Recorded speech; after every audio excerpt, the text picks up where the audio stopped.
नमस्कार दोस्तों, स्वागत है आपका अपने YouTube channel target with MS में। मैं मंगला शर्मा आज आपके लिए लेकर आया हूँ साइंस का शिक्षण विज्ञान। जैसा कि आपको पता है कि प्रीवियस ईयर क्वेश्चन सीरीज चल रही है अपनी, और उसका दूसरा वीडियो आ रहा है। पहला वीडियो हिंदी शिक्षण विज्ञान का आया था और दूसरा वीडियो आ रहा है साइंस का शिक्षण विज्ञान का। और आगे गणित शिक्षण विज्ञान, साइंस शिक्षण विज्ञान, ये सभी आएगी। तो आप ध्यान से वीडियो को देखिए। और ये प्रीवियस ईयर की क्वेश्चन है, और अभी पहले मैं सेकंड ग्रेड की क्वेश्चन ले रहा हूँ, और इसमें जो भी क्वेश्चन है वो सेकंड ग्रेड के है और ऑथेंटिक आंसर की से आपको आंसर बता रहा हूँ। तो टेंशन लेने की आवश्यकता नहीं कि ये प्रश्न आंसर गलत है या सही है, तो ऑथेंटिक आंसर की से बता रहा हूँ। और जो भी प्रश्न है वो सेकंड ग्रेड के है, और अगर आप इसमें से 20 में से 15 कर रहे हैं, इसका मतलब आपकी शानदार तैयारी है। तो चलिए शुरू करते हैं। कल एक अंत में एक प्रश्न देखे गया था कि विद्यार्थियों की उपलब्धियों व कमियों का निरंतर रिकॉर्ड रखा जाता है। हिंदी शिक्षण वीडियो का प्रश्न है। और कल जो वीडियो आया था उसमें अगर आपने अभी तक नहीं देखा पिछला वीडियो तो देख सकते हैं। उसका एक अंतिम प्रश्न का आपको कमेंट करने के लिए बताया गया था कि ये वीडियो को कमेंट कीजिए। तो विद्यार्थियों की जो उपलब्धियां हैं और जो कमी है उनका निरंतर रिकॉर्ड किस में रखा जाता है? पाठ्यांतर्गत मूल्यांकन में, सतत मूल्यांकन द्वारा, मौखिक मूल्यांकन द्वारा, और इनमें से कोई नहीं। तो इसका सही आंसर है सतत मूल्यांकन द्वारा। अब शुरू करते हैं साइंस का शिक्षण विज्ञान। जैसा कि आपको बताया कि ये प्रीवियस के सेकंड ग्रेड पेपर है, इसलिए इसमें नंबरिंग में थोड़ी सी दिक्कत आएगी। आपको 108 से शुरू है, तो आप ध्यान रखें ये 1-2 नंबर वैसे नहीं है इसके। पहला प्रश्न है संस्कृत शिक्षणस्य उद्देश्यम अस्ति, मतलब संस्कृत शिक्षण का क्या उद्देश्य है? अवबोधात्मक, ज्ञानात्मक, सृजनात्मक, उपयुक्त सर्वम। मतलब जो संस्कृत शिक्षण है उसका उद्देश्य क्या है? तो उसका उद्देश्य अवबोध भी है, ज्ञान भी है, सृजनात्मकता भी है, उपयुक्त सभी। तो इसका सही आंसर हो गया उपयुक्त सभी, 4 नंबर। नेक्स्ट प्रश्न है संस्कृत शिक्षण उपयोगी सिद्धांतो अस्ति, संस्कृत शिक्षण में उपयोगी सिद्धांत कौन सा है? स्वाभाविकता सिद्धांत, क्रियाशीलता सिद्धांत, रुचि सिद्धांत, उपयुक्त सर्वे। तो इसमें सही आंसर है उपयुक्त सर्वे। मतलब ये सभी जो सिद्धांत है ये संस्कृत शिक्षण में उपयोगी सिद्धांत है। नेक्स्ट प्रश्न है का नाम शिक्षा, मतलब शिक्षा का क्या नाम है? शिक्षा ज्ञानम अनुभवश्च, शिक्षा ज्ञान और अनुभव है। शिक्षा एक पुस्तक है, शिक्षा एक वस्तु है, और शिक्षा एक खेल है। तो शिक्षा क्या है? शिक्षा एक ज्ञान और अनुभव का भंडार है। क्या है? शिक्षा ज्ञान और अनुभव है। नेक्स्ट प्रश्न है शिक्षण से मूल उद्देश्य किम अस्ति, मतलब शिक्षण का जो मूल उद्देश्य है वो क्या है? व्यक्ति धन दानम, आजीविकोपार्जनम, व्यक्ति सर्वांगीण विकास है, अध्यापक निर्माणम। मतलब व्यक्ति को धन दान करना, आजीविका उपार्जन करना, सर्वांगीण विकास करना और अध्यापक का निर्माण करना। तो शिक्षण का मुख्य उद्देश्य क्या है? सर्वांगीण विकास करना, व्यक्ति का सर्वांगीण विकास करना, ये शिक्षण का मुख्य उद्देश्य है। तो इसका सही आंसर हो गया 3 नंबर। नेक्स्ट प्रश्न है संस्कृत भाषा शिक्षण से उत्तम विधि रस्ती, संस्कृत जो भाषा शिक्षण है उसकी उत्तम विधि कौन सी है? अनुवाद विधि, लेखन विधि, परोक्ष विधि और प्रत्यक्ष विधि। तो ये फैक्ट क्वेश्चन है। जो संस्कृत भाषा शिक्षण की जो उत्तम विधि है वो प्रत्यक्ष विधि है, जिसे निर्बाध विधि भी कहते हैं, सुगम विधि भी कहते हैं, मातृ विधि भी कहते हैं। इसमें मातृभाषा निषेध विधि भी कहा जाता है। तो याद रखना प्रत्यक्ष विधि संस्कृत भाषा शिक्षण की उत्तम विधि है।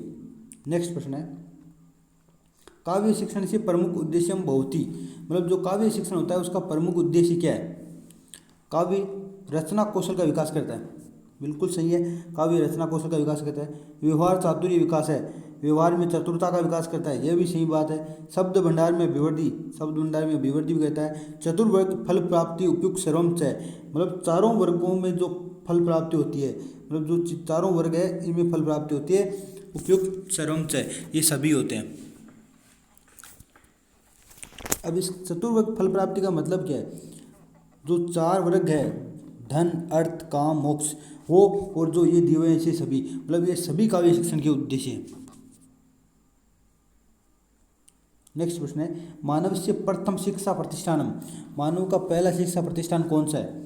प्राथमिक विद्यालय, परिवार, माध्यमिक विद्यालय और महाविद्यालय।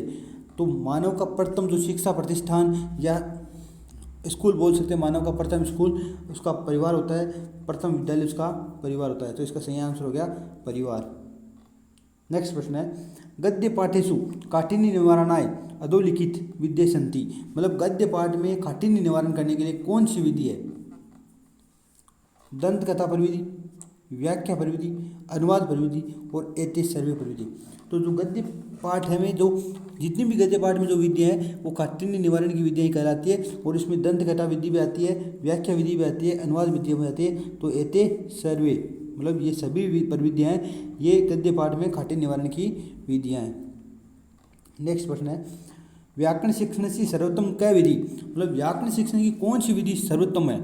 आगमन निगमन विधि, सूत्र व्याख्या विधि, नियमन विनियमन विधि, शिक्षण विधि। तो यदि मेरे को जहाँ तक पता है ये प्रश्न कोई भी गलत नहीं कहेगा।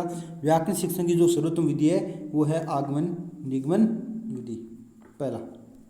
नेक्स्ट प्रश्न है, कक्षा कक्षे प्रथमो अनिवार्यता विद्यते।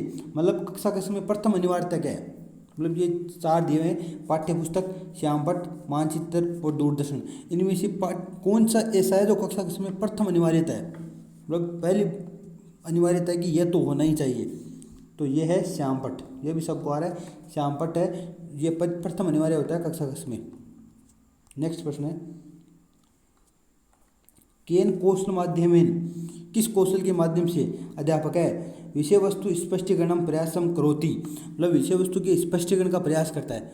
किस कौशल के माध्यम से अध्यापक विषय वस्तु के स्पष्टीकरण का प्रयास करता है? पहला है प्रवाह कौशल, भाषण कौशल, श्रवण कौशल और प्रश्नोत्तर कौशल। जो प्रवाह कौशल है उसका दूसरा नाम होता है पुनर्बलन कौशल। तो ये तो पुनर्बल देने का काम आता है। भाषण कौशल है और जो श्रवण कौशल है इससे विषय वस्तु का स्पष्टीकरण, भाषण कौशल स्पष्टीकरण तो होता है लेकिन भाषण कौशल और ये विकास करना चाहता है बालक का।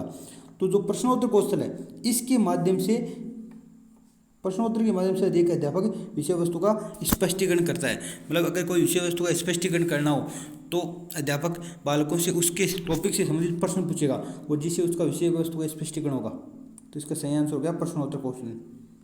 नेक्स्ट प्रश्न है, छात्राणाम पूर्व ज्ञानम स नूतन ज्ञानम योज्यति। मतलब छात्र पूर्व ज्ञान के साथ नया ज्ञान जोड़ता है। योज्यति का मतलब होता है जोड़ता है। तो किस में जोड़ता है? पाठ योजना में, दर्शनम में, लेखनम में और श्रवणम में। तो छात्र पूर्व ज्ञान के साथ नूतन ज्ञान को पाठ योजना में जोड़ता है और पाठ योजना में भी प्रस्तावना वाले स्टेप में जोड़ता है। नेक्स्ट प्रश्न है, साहित्य से अवबोधनम पठनम आत्मसात्करणम कर्तुम शक्यते। साहित्य का अवबोधन करना और पठनम आत्मसात, जो पढ़े हुए को आत्मसातीकरण करना, मतलब अपने अध्ययन पढ़े हुए को अर्थ समझकर अपने अंदर आत्मसात कर लेना और साहित्य का अवबोध करना, ये किस में होता है? कक्षा कार्य में, सहस्वर वाचन में, द्रुत वाचन में, मौन वाचन में। तो साहित्य का जो अवबोध है और पढ़े हुए को आत्मसात करना ये मौन वाचन में किया जाता है, सहस्वर वाचन में नहीं किया जाता, मौन वाचन में किया जाता है। इसमें गहनता से पढ़ा जाता है। नेक्स्ट प्रश्न है, संस्कृत भाषा अधिगमस्य, संस्कृत भाषा अधिगमस्य स्वाभाविक मनोवैज्ञानिक कर्म विद्यते। मतलब संस्कृत भाषा जो अधिगम है उसका स्वाभाविक और मनोवैज्ञानिक कर्म कौन सा है? पठनम, भाषणम, श्रवणम, लेखनम, श्रवणम, भाषणम, लेखनम, पठनम, पठनम, श्रवणम, लेखनम, भाषणम, भाषणम, लेखनम, श्रवणम, पठनम। तो जो आपको पता होगा LSRW या सैरोपल्ली या सुबोपल्ली, जो भी आप याद रखें। तो पहला है श्रवणम, दूसरा है भाषणम, तीसरा पठनम और चौथा लेखनम। अब इसमें कौन सा ऑप्शन है? श्रवण तो याद दिया हुआ है, भाषणम दिया हुआ है, लेखनम और पठनम। मतलब ये तो गलत हो गया और इसमें कोई सा भी ऑप्शन ऐसा नहीं है जो श्रवणम से हो। तो इस प्रश्न में माध्यमिक शिक्षा बोर्ड ने बोनस दिया था, तो इसका कोई आंसर सही नहीं है। और आपको बता दूं, पहला होता है श्रवण, दूसरा होता है वदन या भाषणम, तीसरा पठन और ये लेखन। और ये जो दूसरा ऑप्शन है ये किसका है? ये मोंटेसरी के द्वारा दिया गया है। तो याद रखना ये 4 है और इस प्रश्न में ऑप्शन सही नहीं था, इस वजह से डिलीट कर दिया गया। नेक्स्ट प्रश्न है दंडान्वय खंडान्वय दंडान्वय खंडान्वय टीका समीक्षा इत्यादि केन संबंध संधि। मतलब जो दंडान्वय खंडान्वय टीका समीक्षा ये विधियाँ किससे संबंधित है? व्याकरण शिक्षण से, नाट्य शिक्षण से, काव्य शिक्षण से, निबंध शिक्षण से।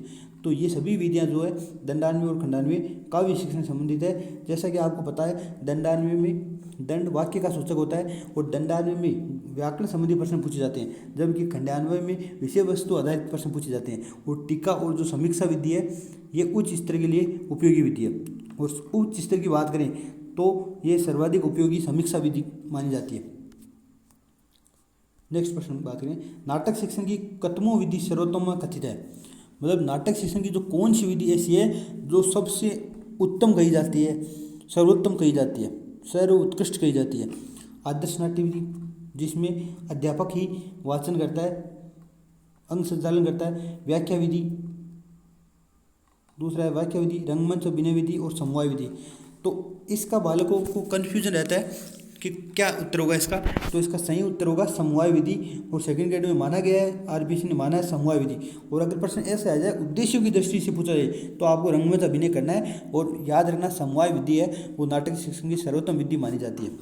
नेक्स्ट प्रश्न है हर्बट पंचपदी कुत्र प्रयुज्यते। हर्बट की जो पंचपदी है वो कहाँ उपयोग की जाती है? हर्बट की पंचपदी का उपयोग कहाँ किया जाता है या प्रयोग कहाँ किया जाता है? पाठ योजना में, संभाषण में, लेखन में, पठन में। तो जो हर्बट की पंचपदी है वो पाठ योजना में प्रयोग की जाती है।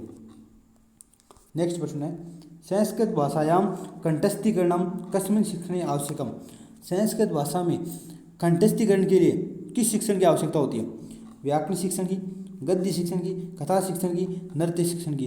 तो संस्कृत भाषा में जो कंठस्थीकरण है उसके लिए कौन सी शिक्षण की आवश्यकता होती है ये आपको बताना है। तो जो संस्कृत भाषा जो कंठस्थीकरण है वो व्याकरण शिक्षण का किया जाता है। जो व्याकरण के जो सूत्र है उनका कंठस्थीकरण किया जाता है। तो ये इसकी व्याकरण शिक्षण में आवश्यकता होती है कंठस्थीकरण की। अब गद्य और पद्य का तो क्या कंठस्थीकरण करोगी? व्याकरण शिक्षण उदाहरणात् नियम निर्धारणम कस्मिन् विधौ भवति। मतलब किस विधि में उदाहरण से नियम की ओर व्याकरण शिक्षण में होता है। मतलब जो व्याकरण शिक्षण की ऐसी कौन सी विधि है जिसमें उदाहरण से नियम की ओर जाया जाता है? सूत्र विधि, सहयोग विधि, परंपरागत विधि और आगमन विधि। तो आपको पता होगा उदाहरण से नियम की ओर आगमन विधि और नियम से उदाहरण की ओर निगमन विधि। शिक्षक दिवस कस्य महापुरुष से जन्म दिवस से आयोजित। जो शिक्षक दिवस है किस महापुरुष के जन्म दिवस पर आयोजित किया जाता है? Swami Vivekananda, doctor Sarvepalli Radhakrishna, Rabindranath Tagore, doctor Bhimrao Ambedkar. तो ये प्रश्न आज का लास्ट प्रश्न है। 20 प्रश्न है, आपकी कितनी सही हुई है 20 में से? अगर आपके 15 में से ज़्यादा सही हो रहे हैं तो आपकी तैयारी शानदार है।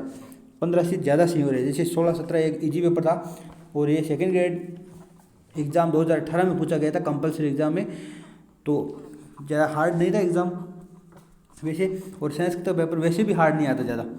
तो इस प्रश्न का जो 127 प्रश्न है इसका आंसर आपको कमेंट बॉक्स में देना है कि कौन है, किसके को महापुरुष के जो जन्म दिवस को शिक्षक दिवस के रूप में आयोजित किया जाता है। और उम्मीद करता हूँ कि ये प्रश्न सबको आता होगा, और अगर नहीं आता तो कल मैं इसका आंसर आपको बता दूंगा। तो अगर आपने चैनल को अभी तक सब्सक्राइब नहीं किया है तो चैनल को सब्सक्राइब कर ले।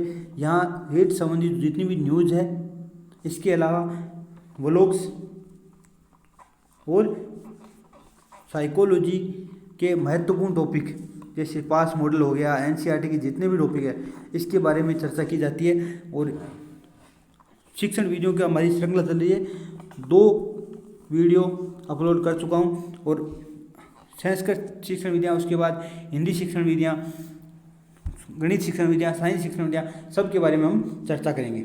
तो आज के लिए इतना ही, धन्यवाद।